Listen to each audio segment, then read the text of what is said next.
दो कश्मीरी युवकों को दिल्ली से गिरफ्तार किया गया है और ये पूरा मामला जो है वो तब प्रकाश में आया जब ये पता चला कि सीआईए की टीम जो है अलग अलग जगह पर छापेमारी कर रही थी और इसी बीच में टेरर फंडिंग का मामला सामने आया। और ये दोनों कश्मीर के युवक, एक श्रीनगर बेमीना का रहने वाला, दूसरा बडगाम का, ये दोनों जो है वो दिल्ली में रहते थे और दिल्ली में ही इन पर रेड हुई और उसके बाद पूरा मामला जो है वो प्रकाश में आया। तो मैं आपको बता दूं कि CIK यानी कि काउंटर इंटेलिजेंस कश्मीर की जो टीम है, जो कि जम्मू कश्मीर की यूनिट है, वो उठकर दिल्ली में जाकर रेड करती है क्योंकि उसको जो है वो पहले से ही थोड़े से इनपुट्स मिले। उसके बाद एक शालीमार टेक्सटाइल्स नाम की एक कंपनी, एक शॉप जिसका ऑपरेटर, जिसका की मालिक जो है वो उसका नाम भी सामने आया है। लाजपत नगर में शालीमार टेक्सटाइल्स नाम की जो एक शॉप है, एक शोरूम है, एक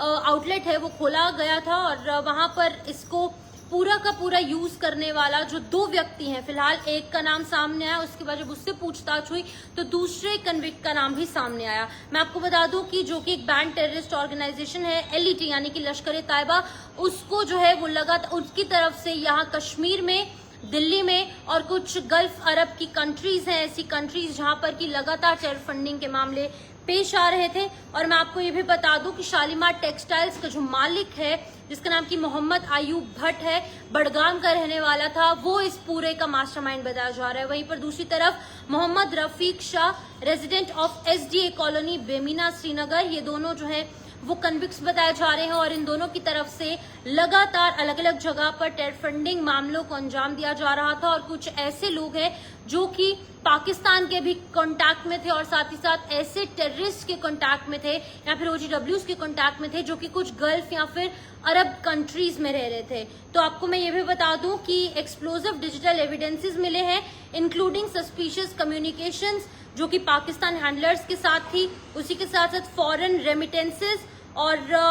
जो कि अंडरग्राउंड हवाला नेटवर्क्स के साथ लिंक थी, इनक्रिप्टेड चैट्स जो कि टेरर एफिलिएट्स हैं उनके साथ, और साथ ही साथ ये तमाम चीजें जो है वो सीज हुई हैं। उसी के साथ आपको ये भी बता दूं कि डिवाइसेस और डॉक्यूमेंट्स रिकवर किए गए हैं जिनको कि फॉरेंसिक एनालिसिस के लिए भेज दिया गया है। और अब एक्सपेक्ट ये किया जा रहा है कि बहुत बड़ा खुलासा जो है वो हो जाएगा, क्योंकि अभी फिलहाल इनिशियल रिपोर्ट्स की मानेंगे तो ये चीजें सामने आई। और शालीमार टेक्सटाइल्स लाजपत नगर दिल्ली में एक आउटलेट है, उसका जो मालिक है वो टेरर फंडिंग मामले के अंदर इन्वॉल्व है। और आपको ये भी बता दूं कि लश्कर ए तैयबा जो है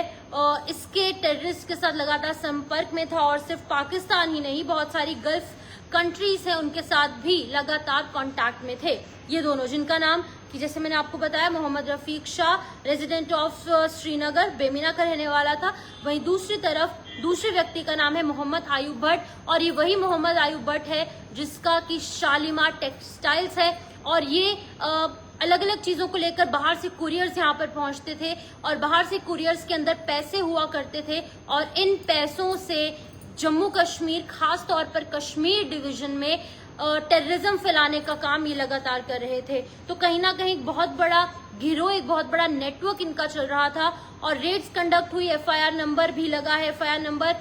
2/2024 रजिस्ट्रेशन हुई थी इसकी पुलिस स्टेशन CIK श्रीनगर में। और पिछले साल ये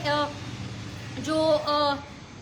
FIR है वो लॉन्च की गई थी, जिसके कि आज जाकर रेड्स हुई और रेड्स में ये दो कश्मीरी युवक दिल्ली से गिरफ्तार हुए और उसके बाद अब इन पर अलग अलग धाराओं के तहत, अलग अलग सेक्शंस के तहत मामले दर्ज है और पूछताछ हो रही है। पहले शालीमार टेक्सटाइल्स के मालिक से पूछताछ हुई और उसके बाद जब इससे पूछताछ हुई तो बाकी की चीजें जब सामने आई तो दूसरे व्यक्ति को भी गिरफ्तार कर लिया गया। फिलहाल इस अपडेट में इतना ही। आप तमाम अपडेट्स के लिए JK मीडिया के साथ जुड़े रहिए। नमस्कार।